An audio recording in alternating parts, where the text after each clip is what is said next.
Radicals ने वो कौन सी लकीर खींची जिसकी वजह से इन दोनों ममालिक के दरमियान दुश्मनी आज तक मौजूद है। लॉर्ड माउंटबेटन ने कायदे आज़म मोहम्मद अली जिन्ना को वो कौन सी ऑफ़र पेश की जो हर लीडर का ख्वाब होती है। लियाकत अली खां के हाथ वो कौन से खतूत लगे जिनके ज़रिए वो पंडित लाल नेहरू को बदनाम कर सकते थे। हिंदुस्तान में किस तरह आखिरी अयाम में खून की नदियाँ बहने लगी, ये सब कुछ जानेंगे हम आज की इस किस्त में।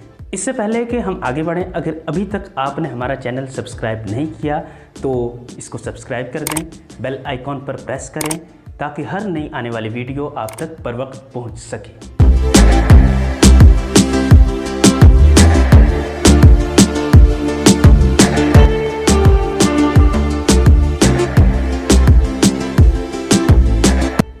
कायदे आज़म मोहम्मद अली जिन्ना जान चुके थे कि उनकी रूह की वफा उनके जिस्म के साथ सिर्फ थोड़े अरसे के लिए ही है, इसलिए वो अकेले ही कई महाजों पर लड़ रहे थे। कायदे आज़म मोहम्मद अली जिन्ना का डॉक्टर पारसी था। उस पारसी डॉक्टर ने कायदे आज़म मोहम्मद अली जिन्ना को बताया कि उनकी ज़िंदगी के सिर्फ 2 साल बाकी हैं। अगर ये किसी आम शख्स को कहा जाए तो वो बड़ा घबरा जाएगा, मगर कायदे आज़म ने सब्र व तहम्मुल का मुज़ाहरा किया। उसने अपने डॉक्टर से कहा कि ये राज सिर्फ राज ही रखना। इसलिए कायदे आज़म अकेले ही कई महाजों पर भरपूर तरीके से लड़ रहे थे। लॉर्ड वेवल का इख्तिताम हुआ। लॉर्ड माउंटबेटन को कांग्रेस ने अपने तई हिंदुस्तान में एज अ वायसराय बुलाया। लॉर्ड माउंटबेटन और पंडित लाल नेहरू के आपस में पहले से ही ताल्लुकात थे। कांग्रेस को ये शिकायत थी कि लॉर्ड वेवल के दौर में मुस्लिम लीग का मुतालबा ज़्यादा अरूज तक पहुँच चुका था। वो चाहते थे कि लॉर्ड माउंटबेटन उनके हक़ में बेहतर होंगे, क्योंकि पंडित लाल नेहरू के लॉर्ड माउंटबेटन और उसकी फैमिली के साथ ताल्लुकात थे। लॉर्ड माउंटबेटन हिंदुस्तान आए। उन्होंने कायदे आज़म से 5 अप्रैल को मुलाकात की। मुलाकात के दौरान उसने कायदे आज़म से पूछा कि आप अलहदा मुल्क बनाने पे क्यों बज़िद हैं। हिंदू समझते हैं कि हिंदुस्तान उनकी धरती माँ है, इस तरह आप उनकी धरती माँ के टुकड़े करना चाहते हैं। कायदे आज़म ने सादा सा जवाब दिया। कायदे आज़म ने कहा 1932 में बर्मा हिंदुस्तान से अलहदा हुआ, तो क्या ये उनकी माँ के टुकड़े नहीं थे।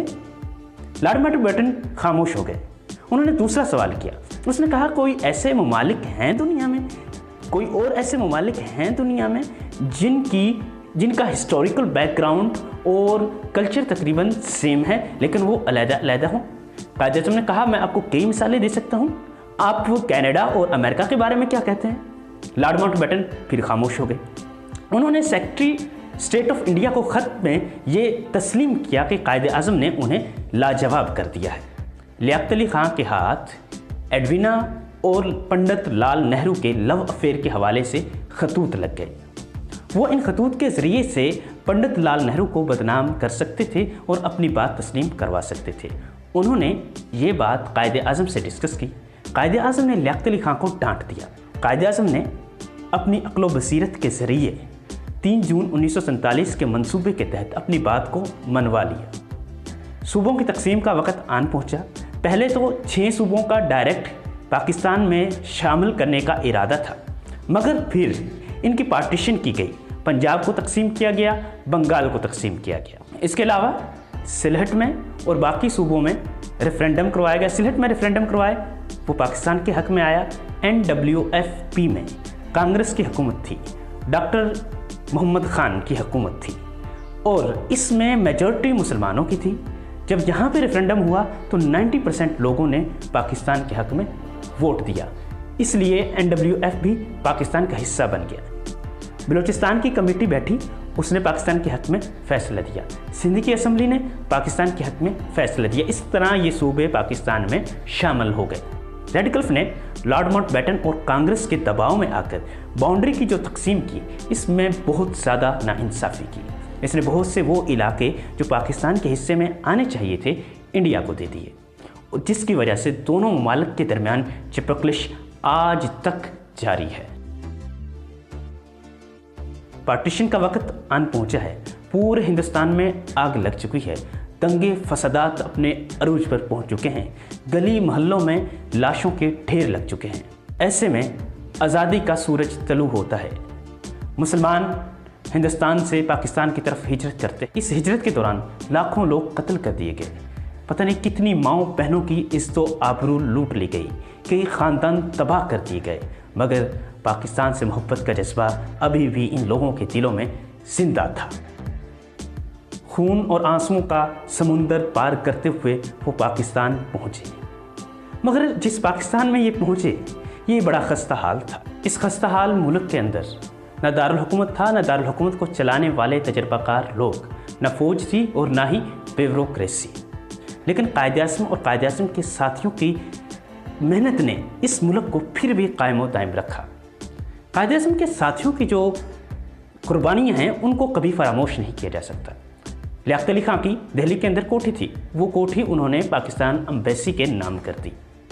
MS अस्फ़हानी उन्होंने अपने पैसे से वाशिंगटन के अंदर पाकिस्तान की एम्बेसी बनाई।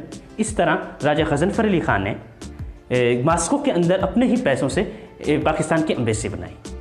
लियाकत अली खां एक बहुत बड़े नवाब थे। इनके हिंदुस्तान के अंदर 200 गांव थे, 60 करनाल के अंदर और 140 यूपी के अंदर। मगर जब 1951 में उनकी वफ़ात हुई तो उनके बदन पर फटी हुई बुनियान थी और मरते वक्त उनके पास कोई प्रॉपर्टी नहीं थी जो वो अपने घर वालों के लिए छोड़कर जाते। पाकिस्तान की कहानी का पहला हिस्सा ख़त्म हुआ। अब अगली के साथ में हम पाकिस्तान की कहानी के दूसरे हिस्से पर बात करेंगे, जिसमें पाकिस्तान के बनने के बाद जो पाकिस्तान के साथ होता रहा, जो हुक्मरान पाकिस्तान के ऊपर हुकूमत करते रहे, उनके बारे में हम मुफस्सल गुफ्तगू करेंगे।